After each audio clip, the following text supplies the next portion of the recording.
غرباء غرباء غرباء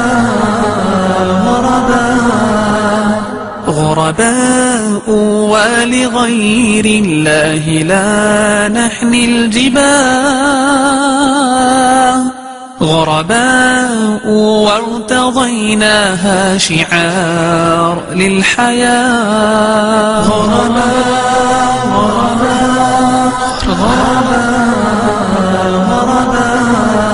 إن تسل عنا فإنا لا نبالي بالطغاة نحن جند الله دوما دربنا درب الأباء نحن جند الله دوما دربنا درب الأباء غرباء غرباء غرباء. This project started towards the end of 2004 when I was still in New York, and the idea was to facilitate Arabic education for Muslims across the country. And the philosophy really I had was that one of the obligations and really responsibilities of Muslims is to be educated in their deen, and one of the biggest obstacles in us being properly educated in Islam is really the Arabic language, because the primary sources of the religion are in Arabic. At the same time as it's a responsibility collectively, I also believe that Muslims have a right, not just a responsibility, they have the right to a quality education that is accessible to every Muslim man, woman and child, and they should have a quality education at least in the Arabic language, which opens the doors to other areas of learning, be it Quran or Sunnah or any other area. So when I first started learning Arabic for myself, it was a very difficult journey, from one teacher to another to another to another, and I didn't have the luxury to be able to travel abroad or to spend a lot of money to go to a university to do a degree in Arabic, etc. I was very much hand to mouth as a student. So when I went through whatever journey I went through to get to a certain level in Arabic, I felt, well, if I really wanted to learn it this bad and I had to go jump through all of these hoops, I'm sure there are people that are far more passionate about learning this stuff than I am, and they don't have these opportunities. So something has to be there that creates this opportunity. So when I started this project in New York, alhamdulillah, we started at a masjid I used to live in Long Island in Bayshore, and the response was just incredible. And word of mouth spread and requests started coming, can you do the same program, like a short Arabic class for the Muslim community in New Jersey? Can you do one in Connecticut? Can you do one in Maryland? And just no advertising, no radio, no flyers, nothing. Barely a website at the time, and just word of mouth, it kind of started spreading to the point where it got out of control. So alhamdulillah, it's been, that's where we started, and now alhamdulillah I have just a fantastic team of colleagues that are just increasing by the day, and I'm constantly looking for new talent as well. Myself and my colleagues included, we must have visited over at least 180 masajid all over the country. Alhamdulillah, all over the US. Can I plead the fifth on that one? But I'll say Irving, right? I'll say Irving, okay. Irving is absolutely one of my favorites though, alhamdulillah. I came here in 2007 and taught. Some of you might remember. I came here and taught in 2007, and I came with my brother-in-law. We're both from New York, and when we came here, I'm teaching the class upstairs. We had about 85, 90 students, and there was a volleyball tournament going on between the Irving brothers and the brothers from, I think, ISAT, or Central Masjid or something, and the guys at Irving were getting clobbered. They were getting destroyed. But well, I didn't know. I was just enjoying the fact that there were bleachers back there and people watching the game. And my brother-in-law and I, we're from New York. We don't really see that kind of activity. So we're like, is this Eid? Did we miss what's the party about? So we kind of decided to move it. But long story short, after all these years of traveling, the idea, the virus that got planted in my head was, we need to create like a serious program, not just something that introduces people to Arabic, but an actual proper alternative to traveling abroad to study Arabic over here in the US. And by Allah's grace and really miraculous help from Allah and completely unexpected, overwhelming support from all over the country, we were able to set up our mini campus right here across in what used to be the Nokia headquarters. So we've taken up the 5th floor, and we've started our program, alhamdulillah. And so far so good, inshallah ta'ala. That's good. So I've heard actually news about next year planning about. Yeah, we started our registration for next year. And those of you that want to know more about it, inshallah, maybe towards the end of this program I can talk to you folks about it. But what I'm looking for is high school graduates and older that are brave enough to spare a year of their academic life. It's 10 months long, and the next batch starts in 2011 September. It starts in September 20th or so, inshallah. And already, I mean, it's been a couple of weeks since we opened up registrations, and I don't have any Dallas applicants yet, but we have several applicants from outside the Dallas area already. Alhamdulillah. So I'm hoping we see some more local participation this year, inshallah. So let's get down to the nitty and what role does a Muslim teen play in today's high school and college, and also even to the point of the last question of being a young professional?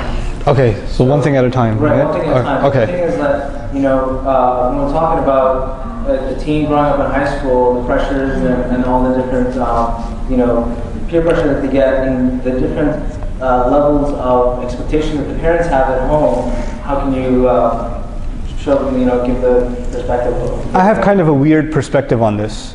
To just be totally frank with everyone here, I feel less in a position to tell you how you should be in high school because I was pretty messed up in high school myself. But but I can tell you of some things that I've seen work. And I want to start with a recognition that there are two ways you can look at Islam.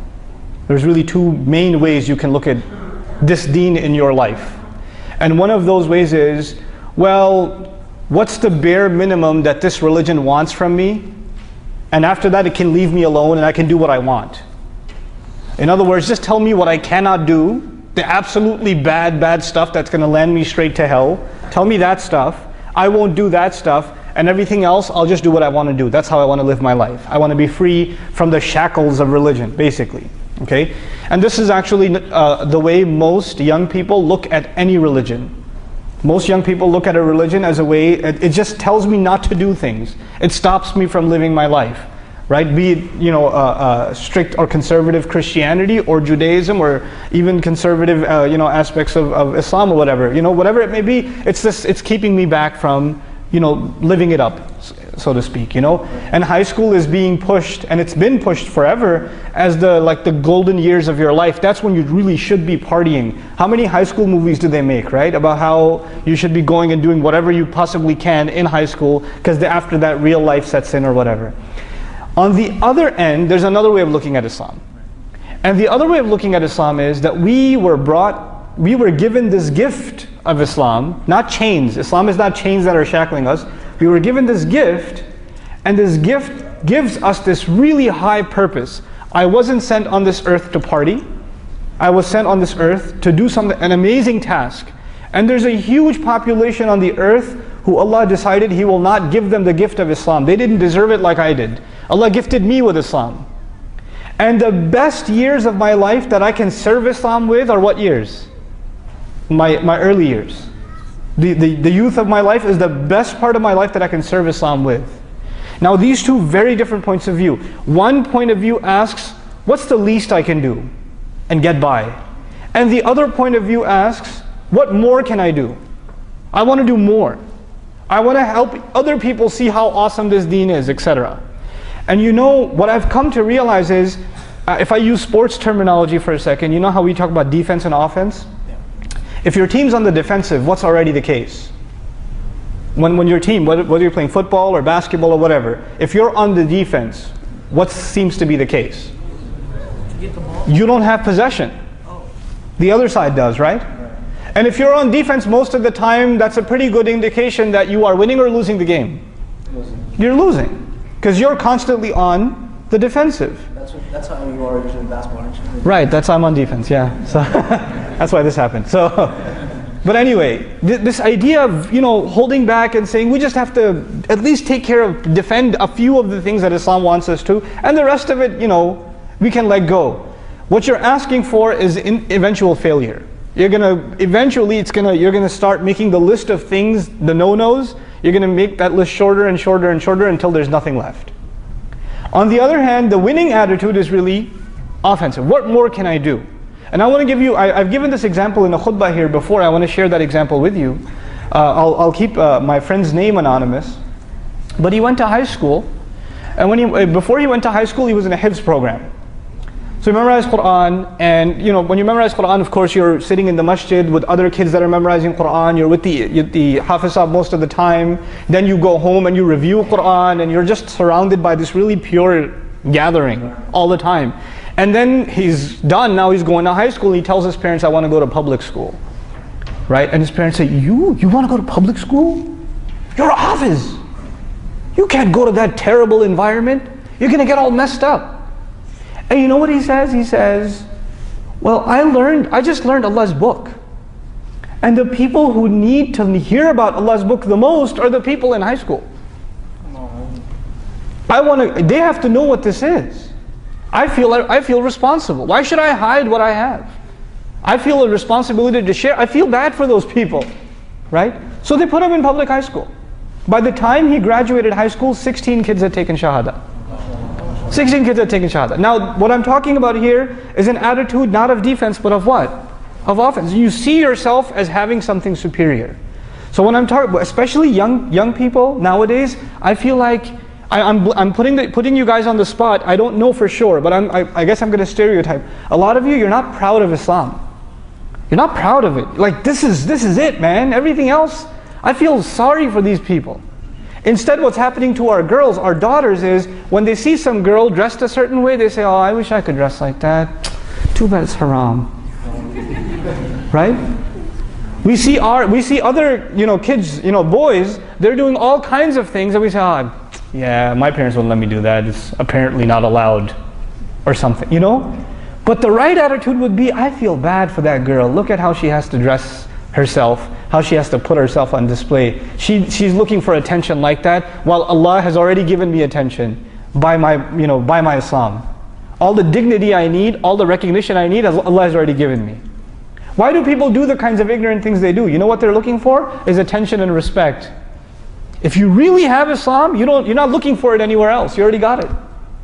And when you find other people pathetically searching for it in other things, you can actually look down on them and say, "I feel bad for you. Let me show you something better you can aspire to," So that's the kind of attitude that's really important, at least in high school life. When you were talking about college, I'll take 2 minutes more. When you're talking about college, in my opinion at least in my experience, college is a time where it's a world of ideas, right? You get exposed to so much more, and you can go in so many different directions.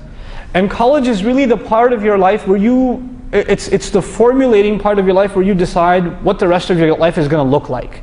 Really, it's college, because true independence is in college. That's where you really truly decide what direction in life you're going to take. Not just professionally, but what kind of person you're going to be, how you're going to carry yourself, what kind of priorities you're going to have in life. All of that kind of comes from what you're going to do in college. And a huge part of that is who you're around in college. If you're around a bunch of losers in college all the time, well, guess what? You're going to be one. If you're going to be around a bunch of go-getters in college, you're going to turn into one. That's what college is like. The thing to do in college, in my opinion, is to of course, take care of your academics, but on the other side, be heavily, heavily, heavily involved in something like an MSA. Use your spare time to do some productive stuff. Whether it be putting programs together, or you're doing food drives, whatever it is you're doing, whether it's study circles or something, but the MSA to me is like a lifeline in college. And if you're not part of it, you're really, really missing out on something that's going to hurt you way down the line. The role that the masjid is supposed to play in the life of a Muslim during college, the reality of it is that's what the MSA plays. And I know MSAs have problems and drama and all this stuff. Is Ubaid here? His t-shirt, right? He made an MSA t-shirt that says "We know drama," right? So, right? But that's true. Nonetheless, the Muslim Students Association, I think, at least for me, was a lifesaver. Wallahi, was a lifesaver. Had it not been for the MSA, Allahu A'lam, I would have never met anybody who would make me want to commit myself to praying regularly. I wouldn't have met somebody like that. So, yeah, through the MSA, and some of the great scholars we have going around nowadays are ex-MSA people. They came out of the MSA, So don't trivialize it. Don't think little of it. Really, make it a big part of your life in college, inshallah. And if your school doesn't have one, make one. You should be the one to make it.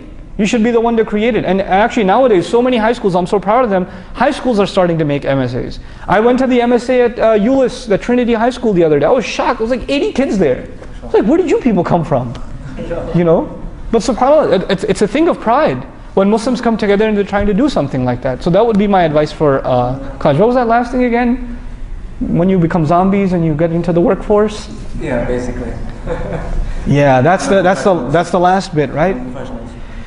The thing of it is, I'll just speak frankly, I think that Muslims in this country, for a long time, we haven't been creative.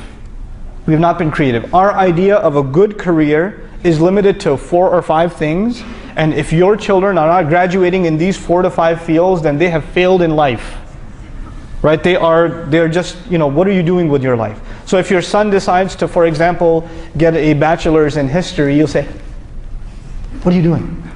Is that why you brought you to America, to study history? No, no, no. Forget about history, worry about your future. Right? And do computer science and do like accounting, and you know, if you can't, you know, do, okay, no, first let's start with Jannatul Firdaus. Do med school, and then, you know, at least engineering, and if you can't do that, fine, a little bit lower, you know, kind of barzakhish, but you know, computer science. If you can't do CS, you can't be a programmer, at least do IT. Okay, fine, be an accountant, you know. Oh, education, way at the bottom, education. Right, so we have these, like, we figure out that these are the careers that are successful, and we push those on to our kids. Listen, this is not the British Empire leaving Pakistan and India behind, and the only careers left are the ones that the Brits left for us. This is not that anymore. This is a, really, I mean, I don't mean to be cliche, but it's a land of opportunity. Right, and there's so many creative fields that we could use Muslims in, and that you can, it's not just that it would be a great service to the community, but they can really be lucrative careers. So my first bit of advice would be to first, you know, identify for yourself, and college is the time to do that, and high school is the early time to do that. Identify for yourself what are the subjects and what are the areas of study or specialization that you find interesting, that you really like, genuinely like. And then in college, find out, like, speak to professionals in that field, speak to counselors, advisors, and find out what kind of career paths are available in that field that you personally really, really like. And not just like, but you're good at. These are 2 things that are important. Because you could really like something, but you're no good at it. Right? Don't do that. Because you won't get anywhere. And sometimes you're really good at something, but you don't like it at all. You're really great at it. You hate it though. And you go and do it anyway because you're good at it, and you know what happens? You're miserable your entire life because you hate going to work every day because you can't stand your job. Right? So it would be good, it would be an effort on your part to look for something, A, that you really like doing, and B, that you're good at, and then pursue a career in that field, inshallah ta'ala. And even if that doesn't happen, that's the ideal case, right? But even if that doesn't happen, have a career in which your life is not your career. Your life is not your career. I used to be in IT back in the day, way before, you know, we're talking about the age of Pentiums and, you know, 386, you guys don't know what that is. Okay, anyway, right? When Windows was the thing, right? So, but when I was in IT, you know what happened? Technology was constantly changing. So to keep up in your career, what did you have to do? You're at work when you're at work, and you're at work when you're home, so you can stay at work the next day to keep up with your career. So your work basically consumes you. And you have no energy, no time left to do anything else with your life. That is it, that's all you are. You ever seen people that work so hard, every time you talk to them, all they can talk about is work? That's all they can talk about. They can't think of talking about anything else. Why? Because that's all their life has become. Unfortunately, they're just a means to make some multi-million dollars company some more money. That's all they've become, a cog in a machine. You have to have a career in which you have time left for yourself, for your family, for your community, for other things. A lot of people I know that were amazing in their MSA years. Man, these people were awesome. The moment their career started, they disappeared. What happened to that guy? I don't know, he got a job. Last I heard of him, he got a job. That's what happened. They disappear. We don't see them at masajid, we don't see them in programs, we don't see them, you know, pursuing their study of deen. We don't see them. And in some cases it's understandable, you're busy with family and things, you know. But you know, it's something you have to be cognizant of. Don't lose who you were. Don't lose who you were. And if your children see you not having any activities outside of your career and doing the groceries, you know, they don't see you actively participating in wanting to learn the deen for yourself, in wanting to gain a better understanding, doing something for Islam, whether it be in the realm of da'wah or humanitarian work or whatever it may be. If they don't see that, how are they going to get inspired? You know? So these would be a few tidbits about just high school, college, and career. Inshallah. That's good. But coming back to the professional, what do you think about money making? Because a lot of guys, when I started making money, it was like, wow, my dad and my parents were giving $20 a week, and I was happy. So beyond that, it was just overwhelming. When the money started coming in. Right? Yeah, exactly. When the money started coming in. Yeah. How do you control that? And think about saving or spending and that aspect of controlling it. Because I mean, a lot of times parents don't give their children that added independence from the beginning, early ages, and they have no idea how to manage money. Actually, here it's at this part of the discussion, I'm very grateful that I was kind of my high school years were in New York City, where most families live hand to mouth, so we don't have disposable income like we do in the South. Like here, life is very cheap, so generally people are better off. And if you think you're not well off, go to New York. You'll see what I mean. Right? Where the entire family is working, and they're working 40 hours, even if they're in high school. Like I worked 40 hours throughout high school, and that was just my siblings worked too. It's just a norm, you know. But one of the benefits of that was it made us responsible with and appreciate hard-earned money. It makes you responsible in life. A lot of our youth, they haven't actually ever felt the need to take responsibility. They've never felt that need. They say, if I screw up, you got a job at the Apple store, or you got a job at the mall, or you got a job somewhere, you're helping out at high school or whatever, some extra money's coming in, but even that you won't take very seriously, because even if that goes away, well, you still got mom and dad. They'll take care of you. They'll take, they'll spot you or whatever. My dad early on, one of the biggest favors he did to me, he said, you're going to pay your own college tuition. Get it through your head. I said, okay. And for the brothers, at least take it like a man and say, yeah, okay, I'll do it. And so from high school on, I was thinking like an adult. Like, this is how I'm going to budget my money, this is where I'm going to go to college because I can afford to go here, this is how I'm going to manage my time. And this aspect of life, we're not giving our children. And we have to. They have to, if your kids are teens, a healthy thing for them is to get a job. It's healthy. It's not about the money. It's really not. And you have to make them responsible in chores in the house and things like that. And this goes for brothers and for sisters. Get a job at the library. Get a job at volunteer at the local hospital. If you don't want to get a job, volunteer. Be part of the community center locally. Something.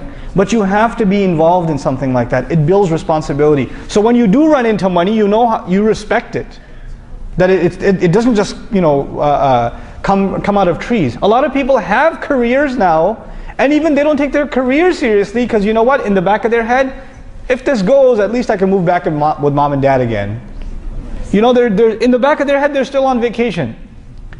The time for vacation, you have to become independent. You really have to become independent. And you have to think like that, and you have to think responsibly, right?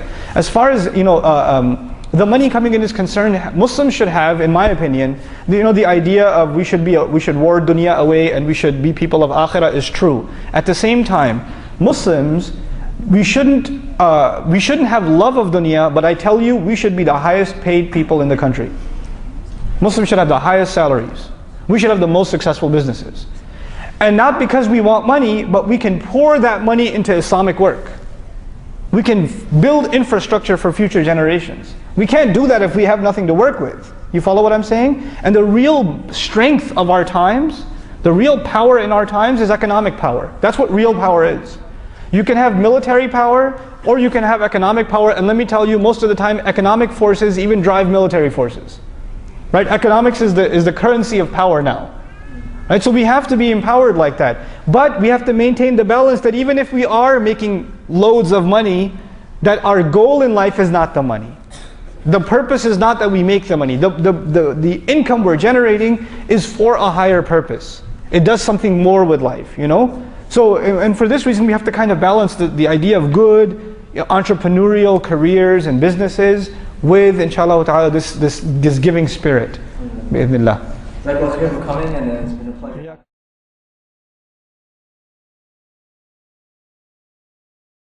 طلع البدر علينا من ثنيات الوداع وجب الشكر علينا ما دعا لله داع أيها